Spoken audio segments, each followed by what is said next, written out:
the inside has become total vacuum, so the doorway gets sucked in.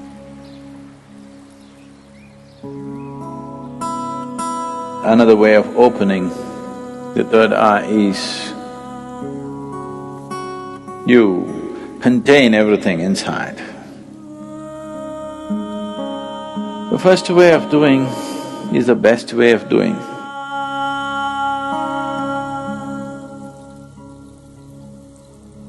The most significant aspect of Shiva is that he opened his third eye.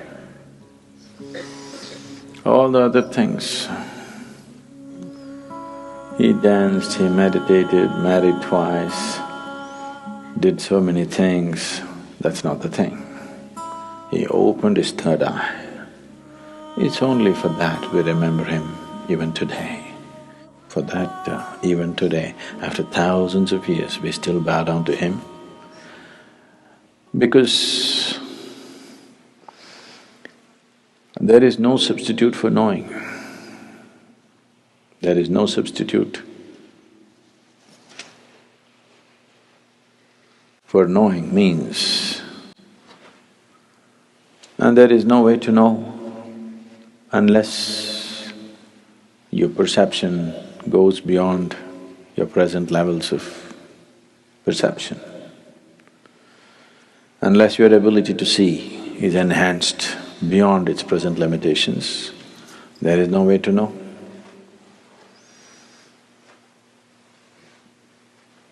To know is to be free.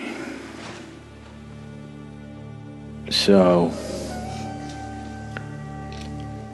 Shiva is significant for us not because he's wrecked in Himalayas,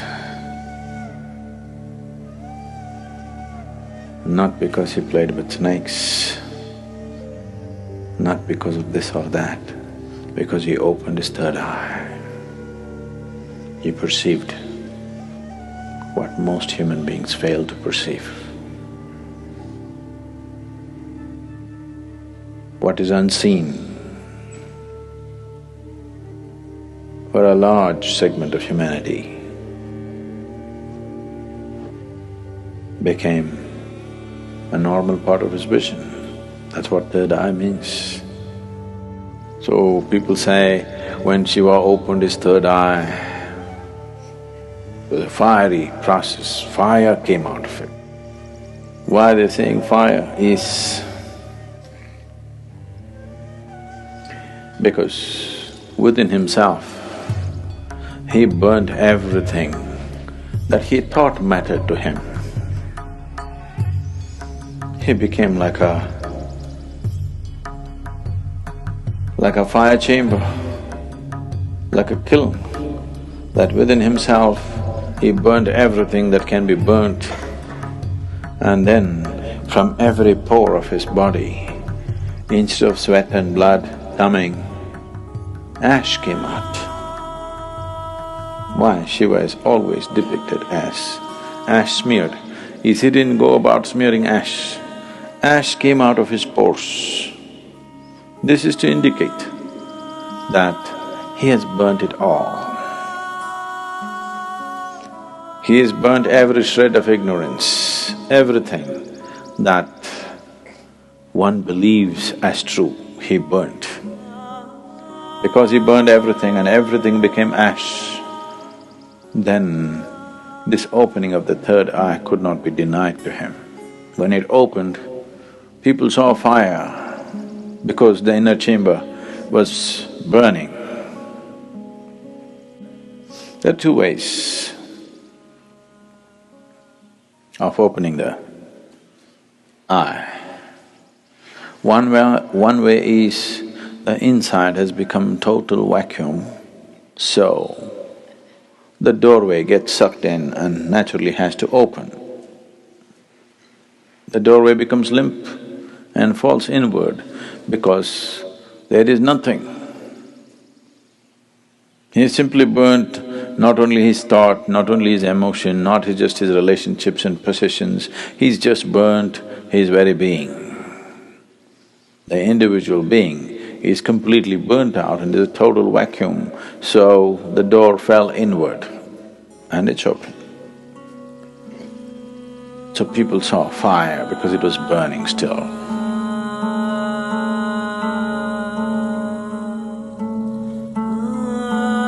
Another way of opening the third eye is